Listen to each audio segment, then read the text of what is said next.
It's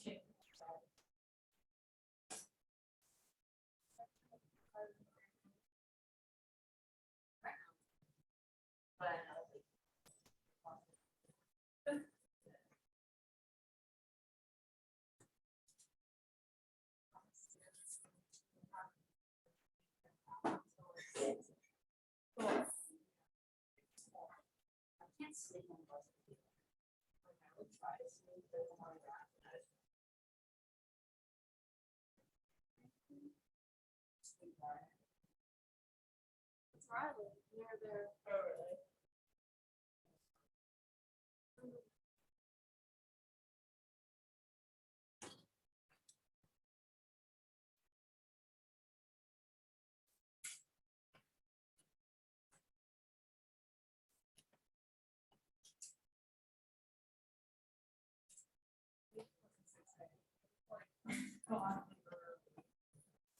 For any of us to be able to like go to sleep and we have like the class.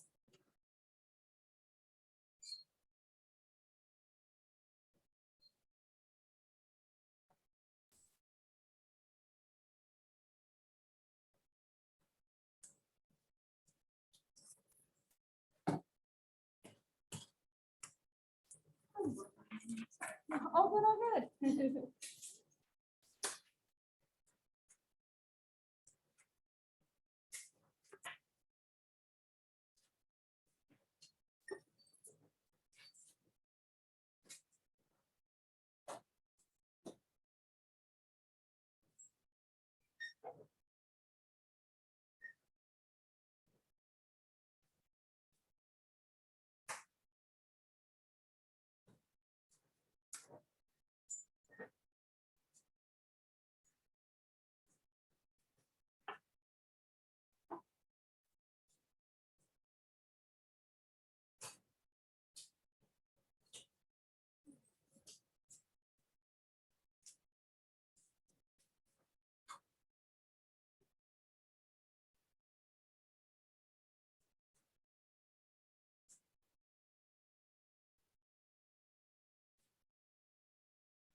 So say it must be 9. That's fine. Awesome. Well, we could definitely still do our activity today, but we won't have quite as many groups, and that's okay. So today, as it said on your syllabus, that we'd be doing for our research methods in class assignment, you all are going to be designing and doing an experiment. So let's have the 4 y'all on this side be one group. And then let's see, maybe I don't know, 4 or 5 of you can decide maybe here and those 4, does that work? So go there, forward, or there, wherever, however you want to do it. We'll have 3 groups. All right. And so what you're gonna do is this once upon a time was actually called the Pepsi Challenge. And each group is going to design an experiment where you figure out how if someone can tell the difference between Coke and Pepsi. And so you've got both up here. You can each grab a bottle, or if you need 2 bottles, that's cool. And so the first thing you'll do with your group is figure out how do you want to design this? Do you want to have one person test it? Do you want to have a lot of you test it? Right? How do you want to do it? I do have to say it's warm. Sorry. I only have a mini fridge in my office, so it wouldn't have fit in there. But maybe that's an interesting variable, right? And then you'll actually do the study with your group members and mark down their data. And then on the back, you have some questions about critiquing the study. Do you think you did a good job? What would you have done better? Things along those lines. So I'm guessing this will take probably about half the class. So go ahead and get in your groups, brainstorm, come up with how you want to do it. And then there are cups and Cokes and Pepsis up here. Zoom people, unfortunately, I cannot virtually give you Coke and Pepsi.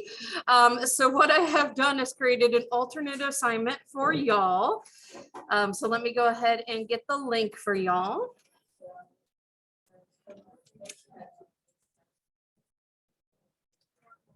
Okay, so it's in the chat of Zoom.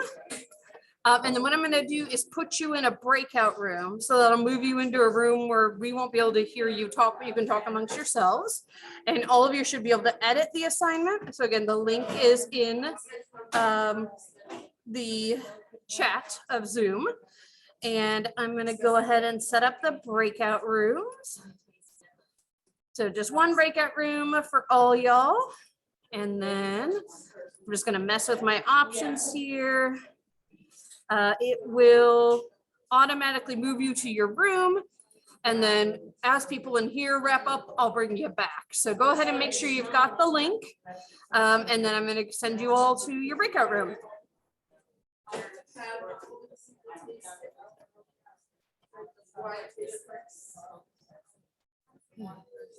Nothing, so alrighty. So I'm gonna go ahead and share screen. And what we'll do is we'll have the folks who did the Coke and Pepsi experiment in class go first, and then our Zoom folks did a different assignment, but that also talks about essentially research in psychology. Okay, what happened? I tried to upload it. I think I closed my computer before it uploaded. Oh, well, we can just talk through it without. So folks that were here in class, so for those folks on Zoom who may have come in a little late, folks in class were given a bottle of Coke, a bottle of Pepsi, and some cups. And then they had to determine how to make an experiment to tell if people could tell the difference, essentially. So what sort of designs did y'all use for your experiments? Yeah. So we decided, two of us, we figured out that we don't really drink sodas, so we thought we'd get the researchers. Nice. So both of us had the other three participants like either turn around or put their mask like over their eyes. Oh, nice. And then Using what you have. I like it. It's creative. and then we labeled the bottom of the cup. So like yeah. Yeah, that makes sense. Coke was Pepsi, or one, sorry. One was Coke and two was Pepsi on the bottom of the cups. And then we poured it, gave them each the 2 cups, and then had one by one go and try and guess, and then wrote down what they thought was what. And then after we told them who got it correct. Nice. All right. Did other groups do something similar? Did anybody kind of mix it up a little, do something different? How many testers did folks use? Did everybody use one, use more? We got 2 back there, 2 up here too, and then y'all use 3, you said, right? So Yeah, we had 2 people do it. or 3 Perfect. people. that's awesome. Cool. So, I mean, there's a limited methodology you could come up with for this, right? But I wanted to kind of give you all a feel for what it's like to design an experiment, right? And it might be a little different depending on the type of study that you do. I just realized it'll help the folks online if I put on the closed captions. So let me do that real quick. There we go. All righty. And all right, let's have each group talk about how many people got it right. We'll start with the group up here. How many people figured it out? Yeah, that's okay. They did it. Neither one did? Oh, interesting. All right, how about the back group? How many people got it right? Nobody. Oh, you could tell immediately? Nice. All right, and front group, how many people got it right? 2 out of 3, okay. Yeah, it's really interesting. You get really different things with it. There was one time where I was teaching this course over the summer. It was like before we did online summer classes, so there were only 3 people in the class. So I was the person who was the researcher, and every single one of them was like convinced that the Pepsi was the Coke.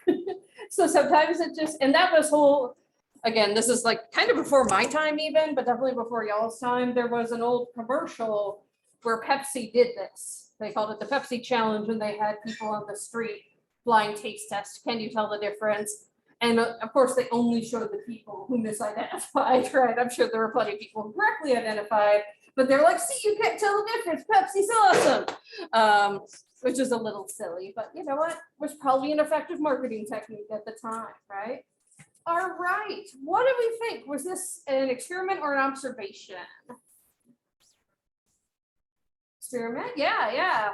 Did other groups feel the same, or did anybody think observation? Yeah, it's kind of a weird mix, right? Give us some of your rationale for why it might be an observation versus an experiment. Yeah.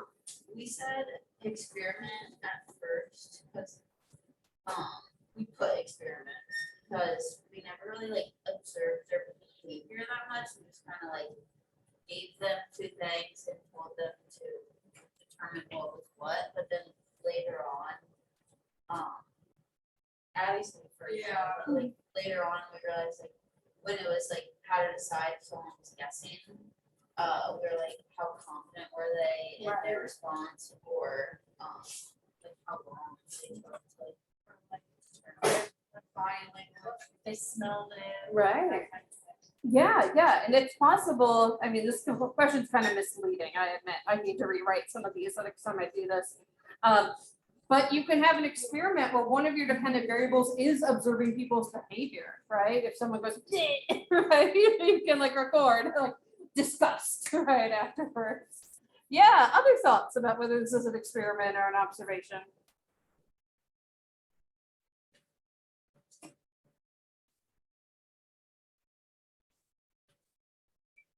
Alrighty, well, we're gonna skip number 2 because again, that's a question I need to rewrite because we don't talk about it in quite that way.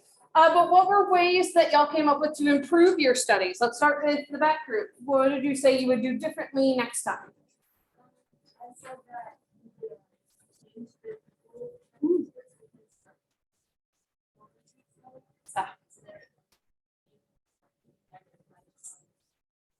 Yeah, that makes sense. All right, how about this group? Then we'll go over here. I said that I would edit workshops for each person Hmm, and then randomize them so that it that's smart. be a certain amount of each for just to see if we get some. I like that idea, yeah. We put more people participating, like just we had a better scenario with the whole class with one group. And then we should have written down like what we marked as what to begin with. Oh, smart. Yeah, that makes sense. You're not having to do this. One, I forgot, and then two, like what was Coke and what was Pepsi, and then like also just like have like proof actually what was. Yeah, smart. Other things you could do, and I think I heard some groups kind of playing around with this idea, is do things like, tell them something different. Maybe you tell them the Coke is Pepsi and see if they get something or not. Like, oh, I think this one's Coke. I can see an experimental manipulation with that. One of my favorite studies I ever took part in, because when I was an undergrad, we had the same thing y'all did, where we participated in studies for class credit. And you went in and the researcher was randomized to either act really professional or really unprofessional. So like the researcher for the condition I was in was like yawning and just kind of like reading their notes like this. And then they were trying to see if you'd agree to do like a really invasive brain scan. Yeah, and they weren't actually going to do it. They were just trying to see like if the researcher acted more professional, are you more likely to say yes, right? So there's ways you can kind of do that, like based on what the researcher says when they hand things out, things along those lines. Cool. What did you all think about the idea of guessing? Like, how can we tell someone's just guessing or they happen to be right and does it matter? Yeah.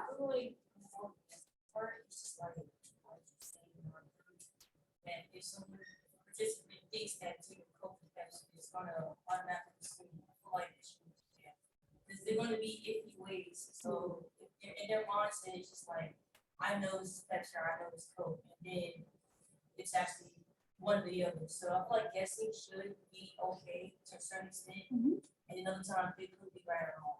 Yeah. I mean, think about when y'all take like the SAT or something, right? Like, I think the SAT you get penalized for guessing, but the ACT you don't. I don't remember. There's one you do, one you don't.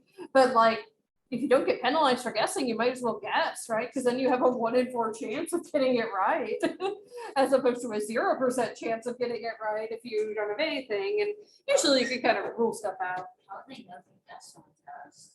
I think it's just like if you, it's like if you get it wrong, not only do you not get the point, but you get like X% off too. Oh, yeah, yeah. I think it's the SAT, but yeah, I'm guessing a lot of y'all were in the realm where like they just weren't giving it during COVID, right? That was the best part about it. Yeah. I had to take NES a while. Nice. Yeah. Well, and I know like it's interesting because it's really changed applications to grad schools in psychology. Their applications went way up. And particularly for people who are a lot like yourselves, people who are first generation college students, people who are people of color, people who probably aren't super rich, right? I mean, no judgment if anyone in here is a secret billionaire, cool, right?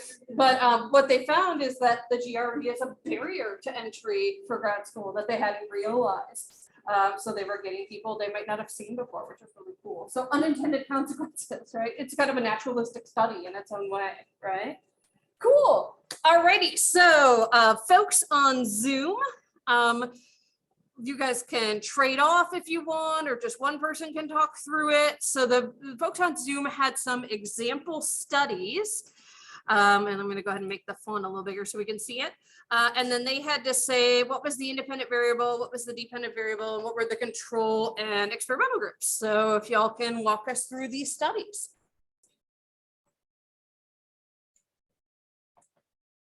And if no one wants to talk, I can. Sorry. It might just be one of those mornings, and that's okay. All right, so let me minimize this so we can see it a little better. Okay, so they did a study to see if the number of beers or to see how many beers it would take to affect their ability to walk the line, you know, that we always see in the movies that some people can't do, right? I don't know, if you're not very coordinated, you might not be able to do that sober, right? It's sort of interesting to think about. But yeah, they're spot on here. The independent variable is how many beers, and the dependent variable is walking ability, right? Can they walk that line? And then we might have a control group who didn't have beers, right? And then once we'd done the initial study on this, you could imagine a group where they had people do it after 1 beer and another group where they had people do it after 6 beers, probably not that many. Believe it or not, they do studies like this in psychology. They're carefully monitored. They make sure the people have a ride home, all that good stuff. I remember we had a professor who studied the effects of alcohol at my grad school. And one day I was in the lab working late on my dissertation, came out to walk down and saw a couple of my fellow grad students clearly drunk out of their minds, just like red eyes, like, how's it going, Sarah? And I was like, what are you guys doing? They're like, oh, we're helping Dan pilot his study. And I was like, of course you are. Okay. But you know, out of context, you're like, why are you drunk in the psychology building at, 8 o'clock on a Tuesday, right? Alrighty, so then they had, there's a pharmaceutical company that is trying to determine if a new headache pill will alleviate migraines. Yeah, so the IV would be the headache pill, and then the dependent variable would be their symptoms. And I like how you all set this up, that you might have an experimental group with people with the migraines and a control group with people who don't get them. Traditionally, it would be like the experimental group would get the pill and the control group would get a sugar pill. But I can imagine one of those 2x2s we drew out. That might be really interesting to see if the medicine also works for people with not as strong headache pain. All right, and then a college decided to experiment to determine if their freshmen first years had their schedules made for them. They did better than if they made their own schedules. So yeah, it would be what type of schedule they got, and then success. We'd have to figure out how to measure that, maybe their GPA the first year, right? And the experimental group would be the people who had the advisors make their schedules for them. And then the control group would be the people who made their own schedules. So quick question, how are they doing this for y'all now? Do you come in with your schedule made or like part of your schedule made? How are they doing that? For me, when I was a freshman, my first semester, they basically made my schedule Okay. for me, more or less. Like I had a little bit of say, but like not really. And then second semester, I made our own schedule. So Okay. that's for me. So- As a nursing student. Oh, they they make your schedule like the whole 4 years, or 2 years till you transfer or Take whatever. like a survey, or at least I like do a survey in the summer, and you put like declared or undeclared, and then if you are declared, what you are, and then like what some of your interests are. They make your schedule. Gotcha. But second semester you do. it takes your- Yeah, so you kind of go to like the normal model. Yeah. That's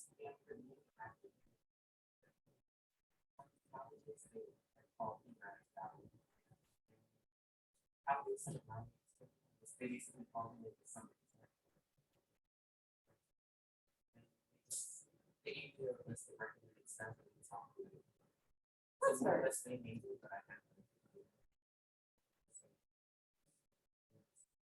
Yeah, thanks for telling me, because this has radically changed over the past, even before COVID, it just started to change. So when I first got here, there was a model where you come in for orientation, you'd meet with a faculty member in an area you were interested in studying, and they would help you build your own schedule. Then, like maybe a year or two before the pandemic started, they did like a hybrid model where you'd have like 2 of your classes assigned and you pick out the other 2. And then they moved away from faculty members doing first year advising, and then they moved to this professional advising system.